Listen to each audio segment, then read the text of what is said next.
अनुवंशिकता आणि उत्क्रांती या पाठामध्ये आतापर्यंत आपण अनुवंशिकता म्हणजे काय आणि हे अनुवंशिक घटक एका सजीवाकडून दुसऱ्या सजीवामध्ये हस्तांतरित कसे होतात, या हस्तांतरणासाठी कारणीभूत असणारा घटक नेमका कोणता, सजीवाच्या शरीरामधले पेशी आणि पेशीमधला केंद्रकीय अम्ल, केंद्रकीय अम्लामध्ये असणारे डीएनए आणि आरएनए, त्याचबरोबर डीएनए आणि आरएनए यांचं परस्पर सहकार्य आणि यांच्यामधून होणाऱ्या प्रक्रिया, त्या प्रक्रिया त्यामध्ये प्रतिलेखन, स्थानांतरण, भाषांतरण, उत्परिवर्तन या मधून घडून येणारी उत्क्रांती आणि सजीवांमध्ये होणारा क्रमशः बदल, या सगळ्या बाबींबद्दल आपण माहिती अभ्यासली.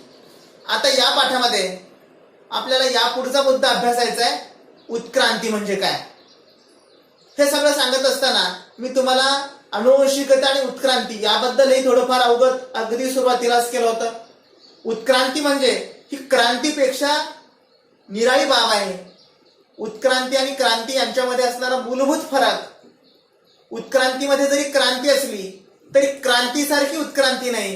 क्रांती हा सडन चेंज असतो किंवा त्याला लागणारा अवकाश हा कमी असतो तुलनेनं उत्क्रांतीच्या. एखादी घटना आपल्या आजूबाजूला घडल्यानंतर सामाजिक मतं जशी बदलतात आणि सामाजिक मतं बदलल्यानंतर त्यामधून काही दिवसामध्ये, काही महिन्यामध्ये किंवा काही वर्षामध्ये हा बदल होत असतो. त्या बदलाला क्रांती म्हणतात. काही म्हणजे नेमके 1-2 वर्ष, 3 वर्ष इतका कालखंड. परंतु उत्क्रांतीमध्ये मात्र हा इतका कमी कालावधी, 1-2 वर्षाच्या कालावधीत उत्क्रांती होत नाही किंवा 2-4 महिन्यामध्ये उत्क्रांती होत नाही. उत्क्रांतीसाठी लागणारा कालावधी हा प्रदीर्घ असतो आणि या प्रदीर्घ कालावधीमध्ये होणारा प्रागतिक बदल म्हणजे उत्क्रांती असते. आता क्रांती झाल्यानंतर जो काही बदल होणार आहे तो बदल 100% विधायकच असेल असंही आपल्याला निश्चित सांगता येत नाही. तुम्ही इतिहासामध्ये याबद्दल अधिक अभ्यासला असेल. परंतु उत्क्रांतीमध्ये मात्र जो काही बदल होणार आहे तो बदल हा प्रागतिक असतो, विकासात्मक असतो किंवा सजीवांच्या दृष्टीने तो अनुकूल बदल असतो. आता विकास म्हणजे आता ज्या आपल्या सध्याच्या विकासाच्या संकल्पना आहेत त्या संकल्पना या विकासाशी जोडणं चुकीचं होईल. या ठिकाणी सजीवासाठी अनुकूल असे बदल म्हणजे विकास, भौतिक विकास या ठिकाणी अपेक्षित नाही. हे अगोदर महत्वाची बाब लक्षात घ्यायची. आणि मग या उत्क्रांतीच्या टप्प्यावर सजीवाच्या शरीर रचनेमध्ये, सजीवाच्या अधिवासांच्या ठिकाणामध्ये, सजीवांच्या अन्नग्रहण करण्याच्या पद्धतीमध्ये, सजीवांच्या शरीरातली अंतर्गत रचना, अगोदर एकपेशीय सजीवांपासून बहुपेशीय सजीवांची जी निर्मिती झाली, या निर्मिती प्रक्रियेमधले वेगवेगळे टप्पे, या सर्वांचा अंतर्भाव सजीवाच्या उत्क्रांतीमध्ये होतो. याला सजीवाच्या शरीरामधील उत्क्रांती म्हणतात. आता मग नेमकं उत्क्रांती म्हणजे काय, तर सजीवामध्ये हळूवार किंवा प्रदीर्घ कालावधीमध्ये झालेला प्रागतिक किंवा विकासात्मक बदल म्हणजे उत्क्रांती. आणि मग हा प्रदीर्घ कालावधी किती दिवसांचा आहे असं जर विचारलं तर अगदी 300 कोटीपेक्षा जास्त वर्षापूर्वीपासून हा प्रगतीचा कालखंड आजपर्यंत आलेला आहे. आणि आज आपण ज्या पद्धतीने जगतो ती पद्धत अगदी 300 कोटी वर्षापूर्वी सजीवाची उत्पत्ती झाली आणि त्यानंतर साधारणपणे आता 5 लाख वर्षापेक्षा जास्त कालखंड आहे. आणि मग त्यावेळेसचा माणूस आणि आजचा माणूस या सगळ्यांचा जर आपण विचार केला तर आजचा माणूस नक्कीच या सजीवांच्या शरीरामध्ये झालेला बदल आणि सजीवांची शरीर रचना या दृष्टीनं अनेक गोष्टीसाठी सभोवतालच्या ऍटमॉस्फिअर सोबत, सभोवतालच्या वातावरणासोबत जुळून घेण्यामध्ये सजीवाचा हा प्रागतिक विकासाचा कालखंड सजीवासाठी अनुकूल आहे.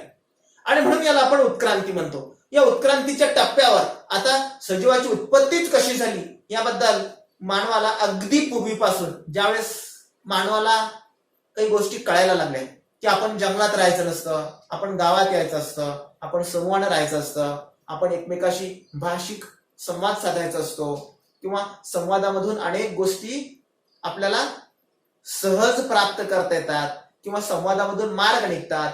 जंगलामध्ये राहणारा एकटा राहणारा माणूस ज्यावेळेस गावामध्ये आला त्याच वेळेस माणसाच्या लक्षात आलं की आपण ह्या सगळ्या गोष्टी समूहानं, आणि म्हणून समूहानं राहणं, आगीचा शोध लागणं, संवाद कौशल्य. पूर्वीच्या माणसाला आवाज सुद्धा अगदी आता गाई म्हशी कुत्रे जसे भुंकतात, ओरडतात, हंबरतात, त्याप्रमाणे माणूसही ओरडायचा. आता मी बोलतोय आणि बोलत असताना अनेक शब्दांचा वापर माझ्या बोलण्यामध्ये होतोय, तुम्ही बोलता, आपण सगळेजण बोलतो. बोलत असताना वेगवेगळे शब्द आपल्या भावना समोरच्यांपर्यंत पोहोचवण्यासाठी आपण वापरतो. हा आपल्यामध्ये झालेला प्रागतिक विकास आहे. अगदी एक 25 वर्षापूर्वी आजच्या पद्धतीनं या सगळ्या भावना एकमेकांपर्यंत पोहोचवता येत होते का? अगदी मुलाला वडिलांपर्यंत आपल्या भावना पोहोचवता येत नव्हत्या. अगदी वडिलांना जर आपण विचारलं 50 वर्षापूर्वी तुम्ही शाळेत असताना तुम्ही तुमच्या वडिलांना काय सांगत होतात, आजची मुलं लहान वयामध्ये जे सांगतात, जे बोलतात अस्खलित आणि स्पष्ट अगदी, त्या पद्धतीनं 50 वर्षापूर्वीचा लहान मुलगा बोलत होता का? तर ह्याच्यामध्ये देखील आपल्याला बदल दिसून येतो. हा बदल कसा आहे? उत्क्रांतीच्या काळामध्ये झालेला बदल आहे. आणि या बदलामध्ये नेमकं काय घडलं असेल हे जाणून घेण्याचं कुतूहल माणसाला अगदी प्राचीन कालखंडापासून होतं. परंतु मग ज्या वेळी प्राचीन कालखंडामध्ये किंवा फार पूर्वी ज्यावेळी माणसाला कुतूहल जर होतं आकाशामध्ये काय असेल, तारे कसे असतील, ग्रह कसे असतील, किंवा हे तारेच आहेत का, ग्रह आहेत का, इथपासून प्रश्नचिन्ह. आणि मग हे सगळे प्रश्नचिन्ह माणसाला ज्यावेळेस वैचारिक क्षमता आपल्यामध्ये आहे हे लक्षात आलं, त्यावेळेस पासून हे कुतूहल माणसाच्या मनामध्ये होतं. आणि मग म्हणून माणसाला हे सगळं जाणून घेण्याचा प्रयत्न केला. आणि नंतर त्याला ग्रह म्हणतात, त्याला तारे म्हणतात, ही सूर्यमाला आहे. आणि या सगळ्यांमधून आपली पृथ्वीवर आपण राहतो, हा ग्रह आहे. पृथ्वीच कशी होती, पृथ्वीची उत्पत्ती याच्याबद्दल जर आपण विचार केला तर पृथ्वी अगोदर तप्त वायूचा गोळा होता. काहीच नाही, इथं फक्त काहीच नव्हतं, वनस्पती नाही, प्राणी नाही, सूक्ष्मजीव नाही, तुम्ही नाही, मी नाही आणि कोणीच नाही. तप्त वायूचा गोळा होता आणि या तप्त वायूच्या गोळ्याचं रूपांतर नंतर सॉलिड सबस्टन्स मध्ये झालं. म्हणजे वायू पदार्थात थंड होत गेला. सूर्याच्या उष्णतेचा परिणाम अगोदर तप्त होता, नंतर तापमान कमी झालं असावं. आणि तापमान कमी झालं असल्यानंतर आपल्याला माहिती आहे एखाद्या पदार्थाचं तापमान कमी केल्यानंतर त्याचं वायू अवस्थेमधून द्रव अवस्थेमध्ये आणि द्रव अवस्थेमधून स्थायू अवस्थेमध्ये रूपांतर होतं. आणि द्रव अवस्थेमध्ये रूपांतर झालं म्हणून इथं पाणी तयार झालं. वायूचं रूपांतर द्रव अवस्थेमध्ये झालं म्हणून इथं पाणी तयार झालं, समुद्राची निर्मिती झाली. आणि त्यापैकी काही भागाला जास्त थंड झाला असेल म्हणून इथं जमीन तयार झाली. अशा प्रकारचे या प्रागतिक कालखंडामधले दुवे आपण अगदी पुराव्यानिशी सांगू शकतो. आणि म्हणून याला उत्क्रांतीचे काही टप्पे म्हणतात. परंतु याच प्रश्नांची उत्तरं अगदी पूर्वी युरोप हा विचार करणारा किंवा बुद्धिवादी, जिथं ज्ञानाचं भांडार आहे, जग युरोपाकडं ज्ञानी म्हणून पाहत होतं, त्यावेळेस देखील त्यांनाही या प्रश्नांची उत्तरं लक्षात येत नव्हती. परंतु इतरांच्या तुलनेनं त्यांच्याकडे जरा जास्त होतं आणि म्हणून कुतूहलाने त्यांच्याकडे पाहत होते. तरी देखील ते म्हणतच होते युरोपामध्ये देखील आपली पृथ्वी स्थिर आहे आणि सूर्य पृथ्वीच्या भोवती फिरतो. इतकं ज्ञान त्यावेळेस युरोपामध्ये होतं. हे पण आपल्या लक्षात येतं, परंतु आता लक्षात यायला अगोदर नव्हतं येथे. या सगळ्या गोष्टींचा जर विचार केला तर आपल्या धर्मग्रंथांमध्ये देखील सजीवाची उत्पत्ती कशी झाली, वेगवेगळ्या धर्मग्रंथांमध्ये, मग बायबल असेल, इस्लाम असेल, हिंदू असेल किंवा अजून वेगवेगळ्या धर्मग्रंथांमध्ये जे सांगितलेलं आहे, आपल्याकडे सांगितलं विष्णू, ब्रह्मा विष्णू यांनी हे सगळं तयार केलं. हे असलं काही नाही, याला कुठलाच पुरावा नाही, काही नाही. हे कुणी वगैरे तयार काही केलेलं नाही. इथं नैसर्गिक बदल झाले आणि नैसर्गिक बदल झाल्यानंतर स्पष्टपणे कारण आहेत. आपण विचार केला असता.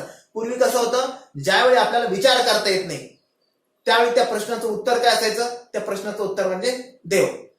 जिथं आपली विचार प्रक्रिया थांबते तिथं देवाला जबाबदार धरायचं. मग कुठल्याही रोगाचं कारण शोधण्यासाठी देखील देव. आणि मग पृथ्वीची उत्पत्ती, मग कोणी पायातून निघालं, कोणी हातातून निघालं, कोणी पोटातून निघालं, असं काही आजपर्यंत घडलं नाही. हे कोणाला दाखवता आलं नाही, सिद्ध करता आलं नाही आणि म्हणून हे विज्ञानाला मान्य नाही. ज्या गोष्टी अनेक कसोट्यांवर किंवा प्रयोगांवर पडताळून पाहता येतात, त्याची प्रचिती घेता येते, वारंवार प्रचिती घेता येते आणि निष्कर्षापर्यंत पोहोचता येतं, त्याच गोष्टी आपण विज्ञानानं मान्य केलेल्या आहेत हे आपल्या लक्षात येतं. चीन, रोमन, ग्रीक आणि भारतीय, अगोदर भारतीय, चीन, रोमन, ग्रीक या सगळ्या संस्कृतीमध्ये या उत्क्रांतीबद्दलचा अनेक बाबतीत विचार झाला आणि त्याबद्दल त्यांनी लिहूनही ठेवलं. प्रत्येकाची एक विचार प्रक्रिया आणि त्यांचं मत हे सगळ्यांनी लिहून ठेवलेलं आहे. परंतु या उत्क्रांतीच्या कालखंडामध्ये आपल्याला नेमकं चार्ल्स डार्विन यांनी सांगितलेली काही उत्क्रांती विषयक गृहीतक आहेत. चार्ल्स डार्विनचा उत्क्रांती विषयक सिद्धांत आहे, डार्विन्स इव्होल्युशन थेअरी.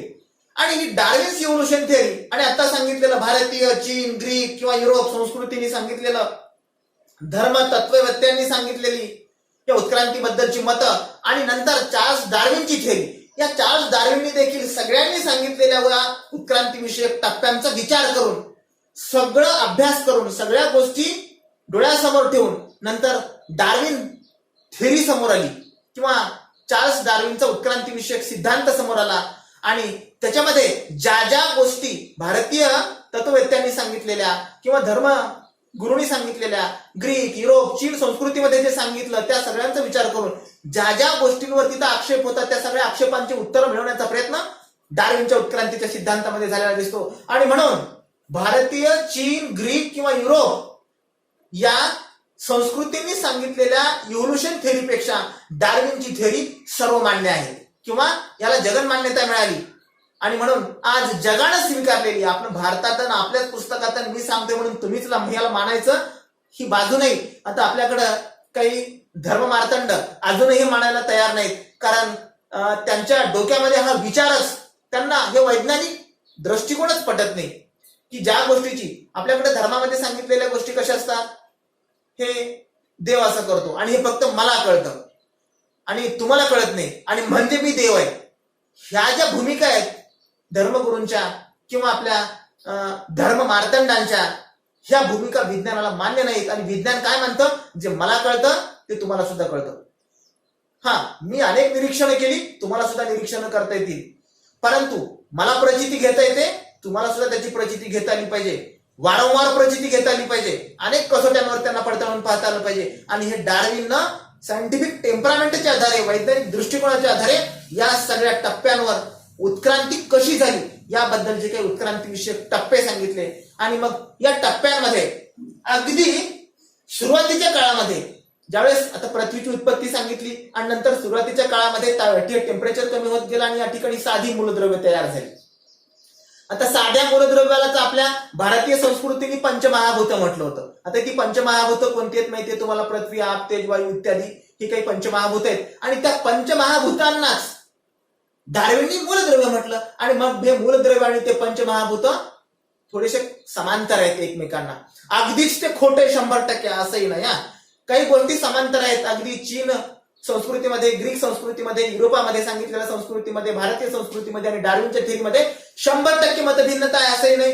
परंतु बऱ्याच बाबी ज्या अगोदरच्या तत्ववेत्यांनी सांगितल्या, संस्कृतीने सांगितल्या, त्या सगळ्या त्याच्यामध्ये असलेल्या त्या त्रुटी आहेत त्या डार्विननं भरून काढण्याच्या आपल्या उत्क्रांतीच्या सिद्धांतामध्ये केल्या. आणि म्हणून ही थेअरी, डार्विन्स थेअरी किंवा उत्क्रांतीचा सिद्धांत सर्वमान्य झाला. त्यामध्ये सर्वात अगोदर साधी मूलद्रव्य तयार झाली असं सांगितलं. पृथ्वीची उत्पत्ती झाल्यानंतर साधी मूलद्रव्य म्हणजे काय, जी मूलद्रव्य त्याच्यावर कोणतीही रासायनिक भौतिक प्रक्रिया होत नाही, त्याचं विभाजन होत नाही, त्याला साधी मूलद्रव्य म्हणतात. आणि मग अशी साधी मूलद्रव्य तयार झाली, त्यालाच आपल्या संस्कृतीमध्ये पृथ्वी, आप, तेज, वायू इत्यादी म्हटलं. आणि नंतर काय झालं, या साध्या मूलद्रव्यांचं रूपांतर सेंद्रिय आणि असेंद्रिय साध्या संयुगामध्ये झालं तयार. सेंद्रिय आणि असेंद्रिय साधी संयुग म्हणजे काय, जी सेंद्रिय संयुग होती ती वनस्पती किंवा प्राणी जी कुजतात, अगोदर आपल्याला साध्या पद्धतीने जर लक्षात घ्यायचं म्हणलं तर ज्यांचं विघटन होतं ती सेंद्रिय संयुग. मग संयुग म्हणजे काय हे आपण अभ्यासलेलं आहे. आणि जी कधीच कुजत नाहीत, कधीच नष्ट होत नाहीत, जशाला तशी राहतात, कित्येक वर्ष राहतात, ती म्हणजे कसली, असेंद्रिय. आजही आहेत काही असेंद्रिय बाबी आपल्याकडं, सेंद्रिय पण आहेत. आणि अशी सेंद्रिय आणि असेंद्रिय संयुग तयार झाली उत्क्रांतीच्या दुसऱ्या टप्प्यामध्ये. त्यानंतर प्रथिनांची निर्मिती झाली. आणि प्रथिनांची हे सगळं कुठं घडत गेलं, पृथ्वीच्या ज्या भागावर सर्वाधिक पाणी तयार झालं त्या भागामध्ये हे सगळं तयार होत गेलं, घडत गेलं या सगळ्या प्रक्रिया. मग प्रथिनांची निर्मिती देखील झाली, समुद्रामध्ये किंवा पाण्यामध्येच झाली. आणि केंद्रक आम्लासारखी संयुग तयार झाली. केंद्रक आम्लामध्ये कोणती संयुग असतात, डिऑक्सिरायबोन्यूक्लिक ऍसिड आणि रायबोन्यूक्लिक ऍसिड ही केंद्रक आम्ल आहेत. आणि ही केंद्रक आम्ल कशापासून तयार झाली, प्रोटीन्स पासून तयार झाली. आता ही कशी तयार झाली हे देखील प्रयोगशाळेमध्ये तपासून, जसं जसं डार्विनने सांगितलं तसं आपल्याला प्रयोगशाळेमध्ये हे अटमॉस्फिअर क्रिएट करून सांगता येतं, पडताळून पाहता येतं, कोणालाही पाहता येतं, धर्मगुरूंनाही पाहता येतं. आणि जे स्वतःला सगळ्यापेक्षा मोठं समजतात अशांना सगळ्यांना पडताळून पाहता येतं. ह्या प्रायोगिक कसोट्यांवर पडताळून पाहण्यासारखी ही गोष्ट आहे. आणि त्यानंतर मग सेंद्रिय आणि असेंद्रिय पदार्थांची मिश्रण तयार झाली. आता संयुग तयार झाली. संयुगांचं वैशिष्ट्य काय असतं? संयुग रासायनिक प्रक्रियेने तयार होतात आणि रासायनिक प्रक्रिया निसर्गामध्ये घडतात. निसर्ग ही सर्वात मोठी प्रयोगशाळा आहे आणि या प्रयोगशाळेमध्ये संयुग तयार झाली आणि नंतर या संयुगांचा वापर करून मिश्रण देखील तयार झाली. मिश्रण साध्या भौतिक पद्धतीने तयार होतात आणि ही मिश्रण कसली तयार झाली? सेंद्रिय आणि असेंद्रिय पद्धतीची मिश्रण तयार झाली. मिश्रणामधून काही घटक पदार्थ वेगळे करता येतात आणि संयुग कशाला म्हणतात? ज्या पदार्थांमधून आपल्याला तो पदार्थ ज्याच्यापासून तयार झालेला आहे ते पदार्थ साध्या भौतिक प्रक्रियेने वेगळे करता येत नाहीत आणि जे रासायनिक संयोगाने घडून आलेला आहे तो म्हणजे संयोग असतो. मग अशी सेंद्रिय आणि साधी संयुग तयार झाली पुढच्या टप्प्यामध्ये. त्यानंतरच्या पुढच्या टप्प्यामध्ये या पदार्थांपासून अगदी प्रिमेटिव्ह सेल्स तयार झाली. पहिली पेशी तयार झाली. ती पण कुठे झाली तयार? कशापासून झाली ती तयार? अमिनो अम्लापासून झाली. केंद्रकीय अम्लापासून झाली. केंद्रकीय अम्लापासून झाली. आणि हे केंद्रकीय अम्ल कुठलं असतं? आपण लक्षात घेतलं पेशीमध्ये असतं. म्हणजे पेशी तयार झाली आणि या पेशींमधल्या केंद्रकीय अम्लापासून पेशी तयार झाली आणि पहिली पेशी म्हणजे एक पेशीय सजीव. एक पेशी सजीवाची निर्मिती झाली आणि नंतर ही साधी पेशी झाली. मूळ प्राचीन पेशी झाली एक पेशी सजीवामध्ये. त्याच्यामध्ये मग अमिबा असेल, पॅरामेशियम असेल यासारख्या सजीवांचा समावेश होतो किंवा क्लोरेला सारखा वनस्पतीमधला सजीव असेल. त्यानंतर पेशी तयार झाल्यानंतर पेशींच्या वाढीसाठी काय लागतं? काही रसायनं लागतात. म्हणजे पाणी, अन्न यांचं त्यांनी रसायन भक्षण केलं, रसायनं खाल्ली आणि या प्रक्रियेमध्ये त्यांची वृद्धी झाली, वाढ झाली. वृद्धी म्हणजे काय? शारीरिक किंवा गुणात्मक आणि संख्यात्मक वृद्धीला आपण वाढ म्हणतो. आणि मग गुणात्मक आणि संख्यात्मक वाढ झाली या पेशींची. या पेशींच्या वाढीमधून पहिला जीव अस्तित्वात आला. तो देखील समुद्रामध्येच आला, ज्याला आपण आता अमिबा वगैरे म्हणतो. अगदी प्रिमेटिव्ह हे आदिजीव तिकडं तयार झाले अगोदर समुद्रामध्ये आणि नंतर जे तयार झाले त्यापैकी सगळेच टिकले का? सगळेच टिकले नाही. डार्विनने आपल्या उत्क्रांतीच्या सिद्धांतामध्ये सांगितलं नैसर्गिक निवडीमध्ये जे आपल्या सभोवतालच्या परिस्थितीशी जुळून घेतात तेच टिकतात आणि जे जुळून घेत नाहीत ते नष्ट होतात. हा डार्विनचा नैसर्गिक निवडीचा सिद्धांत. आणि मग ज्यांनी जुळून घेतलं ते टिकले. आता आपण जुळून घ्यायचा प्रयत्न करतोय. शाळा नाही, मी घरून शिकवण्याचा प्रयत्न करतोय, तुम्ही घरून शिकण्याचा प्रयत्न करतात. म्हणजे काय? बदलत गेलो आणि बदललेल्या परिस्थितीशी जुळून घेण्याचा हा प्रयत्न आहे आपला, तुमचा, माझा, सर्वांचा. आणि या सर्वांच्या प्रयत्नामध्ये जो टिकेल, मला तुमच्यापर्यंत प्रभावीपणे पोहोचता आलं तर मी टिकेल, तुम्हाला माझ्यापर्यंत प्रभावीपणे पोहोचता आलं तर तुम्हाला शिकता येईल, तुम्ही टिकताल. आणि ही प्रक्रिया टिकून राहण्यासाठी नैसर्गिक निवड ज्याला म्हणतात, या नैसर्गिक निवडीमध्ये जे टिकले, जे शिकले आणि ज्यांनी नैसर्गिक निवड स्वीकारली. आता हे आम्हाला स्वीकारता येणार नाही. मी बाहेरच जाणार घराच्या, मला सवय लागलेली, हॉटेलमध्ये जाणार, चहाच पिणार, रस्त्यावरच फिरणार, बाजारात जाणार, खरेदी करणार भरपूर, ही माझी सवय आहे. असं जर आपण म्हटलं तर नैसर्गिक निवड स्वीकारली नाही. डार्विनचा नैसर्गिक निवडीचा सिद्धांत काय? आपल्याला सभोवतालच्या परिस्थितीशी जुळून घेता आलं पाहिजे आणि मग ज्यांनी जुळून घेतलं ते टिकले आणि ज्यांनी घेतलं नाही ते नष्ट झाले. म्हणजे पहिला जीव या पद्धतीने तयार झाला, उत्क्रांती झाली, भक्षण झालं, पेशीय भक्षण, रसायन भक्षण, वाढ झाली पेशींची, नैसर्गिक निवडीनुसार उत्क्रांती झाली आणि जे जुळून घेऊ शकले नाहीत ते नष्ट झाले आणि ज्यांनी जुळून घेतलं ते टिकले. आणि या सर्वांमधून आपल्या पृथ्वीवर हे उत्क्रांतीचे काही टप्पे आता क्रमवार सांगितलेले, या सर्वांमधून पृथ्वीवर कोट्यवधी जीवांच्या जाती अस्तित्वात आल्या. आजची जैवविविधता, बायोडायव्हर्सिटी जर पाहिली तर अगदी एक पेशी अमिबापासून, पॅरामेशियम पासून, क्लोरेला पासून ते महाकाय, देवमासा आणि माणसांपर्यंत हे अमिबा, पॅरामेशियम यांचा जर विचार केला तर अमिबापासून ते माणसांपर्यंत, देवमाशांपर्यंत, तर क्लोरेला पासून ते अगदी मोठ्या वडाच्या झाडापर्यंतच्या सजीवाच्या प्रजाती विकसित झाल्या. या सगळ्यांसाठी लागणारा कालावधी हा अब्जावधी वर्षांचा आहे आणि या अब्जावधी वर्षामध्ये आपण हे उत्क्रांतीचे टप्पे क्रमवार पार केले. सध्या विषुववृत्तापासून ते ध्रुवापर्यंत अगदी जळी, स्थळी, काष्ठी, पाषाणी सजीवांचं अस्तित्व आहे. सगळीकडे सजीव आहेत आणि आपण या ठिकाणी उत्क्रांतीमध्ये लक्षात एक बाब घ्यायची की सर्वात अगोदर एक पेशी जन्माला आले या पृथ्वीवर आणि कशापासून तयार झाले? हे केंद्रकीय अम्लापासून तयार झाले. मग ते एक पेशी असतील, विषाणू असतील, जीवाणू असतील, हे सगळे आपले प्रिमेटिव्ह आहेत. त्यांना संपवायच्या विचारात जर आपण गेलो तर हे कधीही आपल्याला संपणार नाहीत. आपण संपू एक वेळ पण ते संपणार नाहीत, कारण ते सगळ्यांचे आजोबा, पणजोबा, खापर पणजोबा आहेत. आणि म्हणून संपवणे नाही. जीवो जीवस्य जीवनम हा निसर्गाचा नियम म्हणजे उत्क्रांतीला दुजोरा आहे.